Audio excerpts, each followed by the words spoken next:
terrible pronunciation of his name, but Nick is amazing. Speaking of amazing, we've got two senators here to talk about all sorts of issues, none other than James McGrath from Queensland, Holly Hughes from New South Wales, both from the Liberal Party, and they're both in Canberra right now, where the stench is more unwashed Greens MPs than garlic, but I'm sure that the smell might be occasionally the same.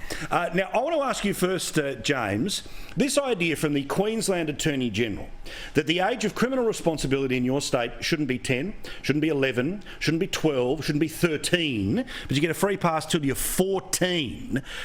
Now, this is one heck of a way of just eliminating youth crime, is for it not to be a crime. But what are the consequences if they got their way? It's a cunning plan from Labor, you're right, to get rid of youth crime, but it's actually quite serious. When you've been to Townsville and you know the issues in Townsville with the youth crime, especially, what's going on there with the carjackings, the burglaries and things like that. What this does, it sends a message to these young criminals that they're going to get off scot-free, but more worryingly, it sends a message to their families. Because the real issue here is actually that these kids are not being looked after by their mums and their dads.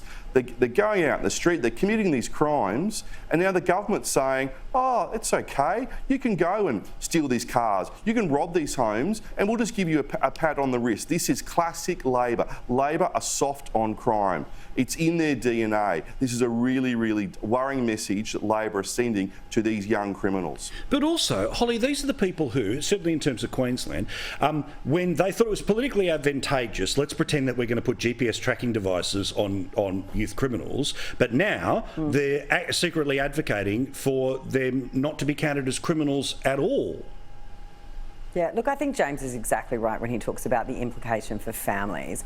I think we need to be really careful when we look at this, though, and I feel like I'm now the resident lefty here, but, you know, we do have recidivism in this country at absolutely epic levels. So do we really want to put 10-year-olds into a justice system where we're probably setting them up for a life of crime?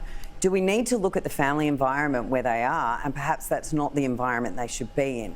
But I do think we need to also look at, if kids do commit a crime and they are at that 10 to 14 years, and remember internationally, we are actually quite the anomaly. Most international countries, 14 is the age of criminal responsibility.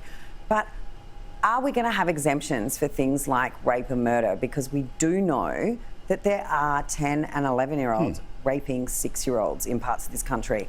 And that's not something that should be put aside with a slap of the wrist. Absolutely. But do we really want to put a kid into a juvenile justice system where we're potentially setting them up that that's where they're going to be for the rest of their life, when in fact probably removing them from the terrible home situation they're in, whatever situation that is ultimately going to be better for the child in the long run. But it's that thing that, Holly, where because of the cost. But the cost when we put them in jail is huge. Yeah, no, I understand that. But what is confusing to people is that simultaneously we have state governments saying that if a 7-year-old wanted to change their gender, right? Irreversible. No, for God's sake. No, but I'm saying we've got a scenario where you've got states that are saying a person who would be below current age of criminal responsibility can be fully empowered to make a change to their body that would end up being permanent, right? But at the same time, you couldn't possibly hold them accountable for criminal behaviours up to 14. I'm not arguing that that's your position. I'm just saying for people watching us at home, that's what they find confusing, is they're simultaneously being told about the agency of kids, but no consequence for them either. But you're exactly hitting the nail on the head there with the hypocrisy of the left. I mean, this is just their raison d'etre. It doesn't matter what they're doing, what they're talking about. They'll have position A over here where it suits them and position B over here where it suits them somewhere else. If they were honest about this and if they really wanted to talk about age of criminal responsibility, let's start talking about different ages of consent, ages of agency over body. Let's actually put it all on the table and say, well, if we're going to say kids are kids till they're 18, or they're kids till they're 16, or they're kids till they're 14, then it applies across the board for everything. Let's not pick and choose where they're responsible and where they're not. And it's this basic hypocrisy of the left that we continually see that actually confuses everybody. No one knows where they stand anymore, and no one's, most people are too scared to say anything because, you're going to offend someone. Correct. Now, I know it's late enough at night for us to tell the truth, but people who earn over the age, over $80,000 are the ones who actually pay the most tax in this country. Now, yes, the higher up you go, the more money. Yes, theoretically, the more money that's left over for the running of a life. I'm not pretending that that's not the case. But for the logic of tax cuts to work, people who pay the most need to get those tax cuts. Now, we know that people who earn over $80,000, $100,000, $180,000, they are due to get tax cuts, but Labor, well, of course, you are super rich if you're over $80,000, so they are openly talking about keeping your money. Here's Richard Miles. The concern that we have expressed about the government's tax agenda is that it seeks to outline a plan of tax cuts going a long way into the future. So the only point, again, that we've made there is that we'll make our decision in respect of them in good time, but prior to the election. What does that mean, James? It means Labor are being busted. They've been caught with their hands in the till here because they're going to go to the next election.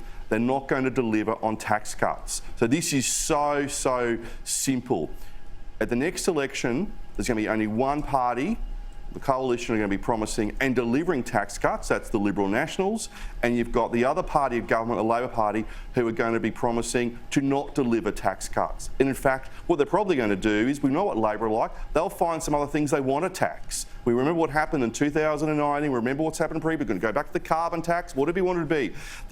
If it's moving Labor, will tax. If it's not moving Labor, will tax it. If it's dead on the wall, they'll tax it. This also is in their DNA. Like, Labor's DNA is a really mixed up joint sometimes, and this is brilliant of what's happened yesterday, because Labor, it's not that they do have a position, it's they don't have a position. So the left, and this is Albanese, who's been chewing away on the mung beans and going, I'm going to go to the next election and, well, we're not going to deliver tax cuts because we hate the rich, i.e. people who earn more than 80 grand a year. This is like, it's class warfare. These people, we've got to win the next election, folks. So just get ready, because we cannot let these people get into power. Just imagine the damage they're going to do. Oh yeah, plenty of it to be planned.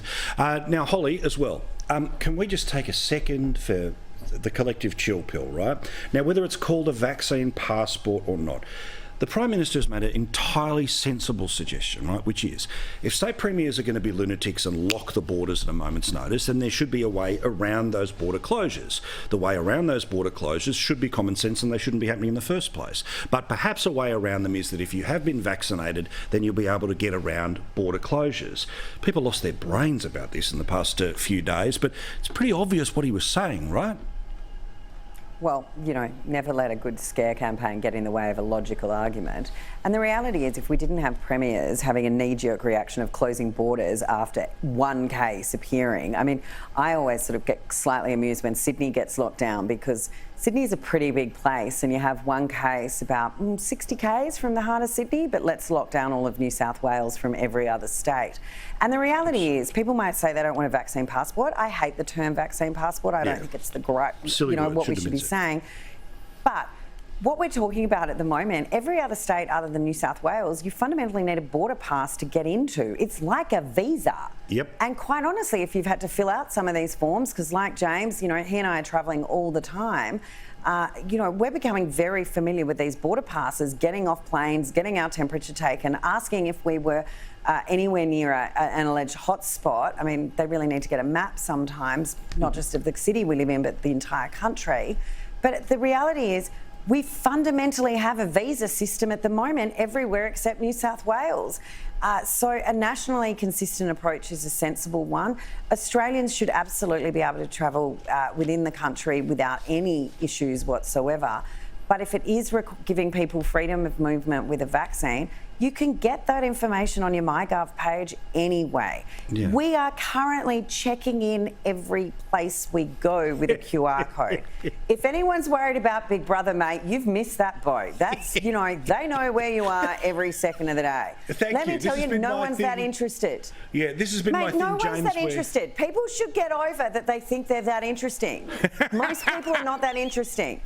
But the fact that you went to barbecues galore in 7 suburbs, that piques some interest. But other than that, most people don't care where you've been. Yeah, very most true. people don't care where you've been, but we're doing it anyway. Yeah. And this hysteria is just the typical rubbish we see from everyone who's not in favour of the coalition government. So whether it's the media cheer squad or Labor, whatever the Prime Minister says they're going to object to, with absolutely no sense, no perspective.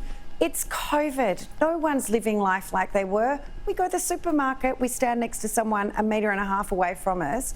You get on a plane, you've got to wear this mask, but take it off when you're eating. Apparently, you can only catch COVID when you're standing up. I mean, it's just insanity. Well, correct. Hence why, and you know exactly that spot at Brisbane Airport after you come from the car park and you're making your way across to the terminals, James, where there's all these signs that suddenly start to say, whack your mask on.